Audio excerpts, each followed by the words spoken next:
अगर कोई बिला वजह सिर्फ सुस्ती की वजह से या इस ख्याल से कि बीमार हो जाऊंगा रोज़ा नहीं रखता और रोज़ा छोड़ देता है, कि उसके बारे में शरीयत क्या कहती है? ज़ाकल्लाह, असल में देखें, रोज़ा जो है ना वो मुजाहिदे का नाम है और खुदा ताला का एक हुक्म है कि जिसमें रोज़ा अल्लाह ताला फरमाता है कि कुतिबा अलैकुम, तुम पर फ़र्ज़ कर दिया गया है। और एक जगह फरमाया फ़ल यसुम हो, मन शाहिदा मिनकुम अश-शहरा फ़ल यसुम हो। तो ये अल्लाह ताला का हुक्म है। जो अल्लाह ताला के अहकामात को तख़फ़ीफ़ की नज़र से देखे, उनकी परवाह ना करे, तो खुदा ताला भी उनकी फिर परवाह नहीं किया करता। क्योंकि बग़ैर वजह रोज़ा छोड़ना और बग़ैर वजह रोज़ा ना रखना ये एक ऐसी चीज़ है कि जो खुदा ताला को सख्त नापसंद है। और इसीलिए अल्लाह ताला एक जगह फरमाता है कुरान करीम में, ला तकूनू कल्लज़ीना नसुल्लाह, उन लोगों की तरह ना बन जाओ जो अल्लाह ताला को भूल गए। फ़अनसाहुम अनफुसहुम, अल्लाह ताला ने उनको भुला दिया। उलाइका हुमुल फ़ासिकून, और जो अल्लाह ताला के हुक्म को भूल जाते हैं तो ये लोग फ़ासिक हैं। तो ये अल्लाह ताला ने अहकामात दिए, और जैसा कि मैंने पहले अर्ज़ किया था, सिर्फ़ एक महीना है, उसके लिए कोशिश करके, स्ट्रगल करके इंसान को ज़रूर खुदा ताला के इन अहकामात को जो है ना पूरा करने की कोशिश करनी चाहिए।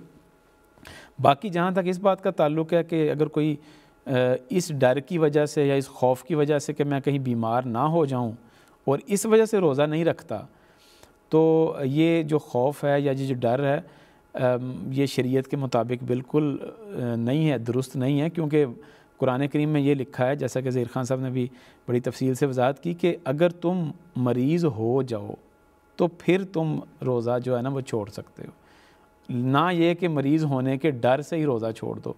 वरना तो हज़रत मसीह ने लिखा है, अगर ऐसी कोई बात हो कि इंसान उज़र करने लगे तो सारी उम्र बैठ कर ही नमाज़ें पढ़े कि मैं तो भाई माज़ूर हूँ, मैं तो बैठ कर ही नमाज़ पढ़ूँगा। तो उज़र तो बहुत कसरत के साथ इंसान कर सकता है, लेकिन खुदा ताला के साथ बहाने नहीं चलते। इंसान अल्लाह ताला कहता है कि तुम बेहतर जानते हो कि तुम कितने बहाने बना रहे हो, इसलिए बहाने नहीं बनाने चाहिए। और कोशिश करके एक दफ़ा आप कोशिश करेंगे रोज़े रखने की, दुआ करेंगे अल्लाह ताला के हुज़ूर, क्या खुदा तेरा प्यारा महीना आ गया है तेरा, और मैं इससे महरूम रहा जाता हूँ। हज़रत मसीह ने फरमाया कि दुआ करे कि मैं इससे महरूम रहा जाता हूँ, तो अल्लाह ताला उसको तौफ़ीक दे देगा कि वो रमज़ान के रोज़े रखे। और अगर वो बीमार हो जाता है और रोज़े नहीं रख सकता, तो हुज़ूर ने फरमाया कि अगर उसका दिल रोता था तो फ़रिश्ते उसके लिए रोज़ा रखेंगे और उसको अल्लाह ताला रोज़े का सवाब दे देगा। तो इसलिए कोशिश यही करनी चाहिए कि रोज़े रखें। और देखें, हाँ, हज़रत सल्लल्लाहु अलैहि वसल्लम ने भी एक हदीस में बड़ा वाज़े आता है कि 3 शख्स जो है ना वो बड़े बदकिस्मत हैं, जिनमें से एक शख्स वो जिसके सामने मेरा नाम लिया गया और उसने मेरे पर दुरूद ना भेजा। दूसरा वो शख्स जिसने रमज़ान देखा, रमज़ान पाया और वो रोज़े रख के खुदा की इबादत करके अपने गुनाह ना बख्शवा सका। और तीसरा वो शख्स जिसने अपने बूढ़े वालिदैन को पाया और उनकी खिदमत करके वो जन्नत में ना जा सका। तो ये 3 अशख़ास को आसम ने नहायत बदकिस्मत करार दिया है।